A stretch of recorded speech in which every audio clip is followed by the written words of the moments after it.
Så. Jeg ved ikke lige med Gustav. Han bliver ved med at bare sidde og gøre alt muligt, Arthur. Ja. Har du ikke et eller andet, har du oplevet et eller andet eller sådan noget?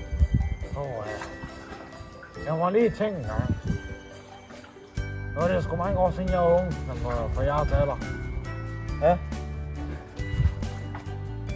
Du kan prøve at høre om der er noget galt, ikke? Jo. Jamen han sidder bare foran computeren, der er et eller andet galt. Der sker også et eller andet i huset, der ting der forsvinder. Og han bliver også sur over, når der er nogen, der slukker hans computer, og sådan der er ikke nogen af os, der gør det. Så det er sådan lidt mærkeligt. Har du hørt nogle myter eller et eller andet før? Nej. Vil du bare høre live? Ja, det skal jeg nok prøve. Det gør jeg. Det prøver jeg fandme. Det gør jeg. Jeg ved ikke, om han har noget at... Ja! Ja, det gør jeg fandme. Ja! Ja! Det er godt til det, med. Jo.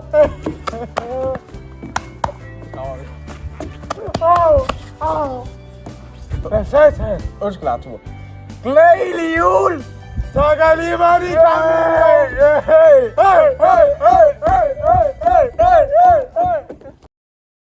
Men miraklernes tid er forbi. JB, du drømmer, tror du kan finde tilbage til magien.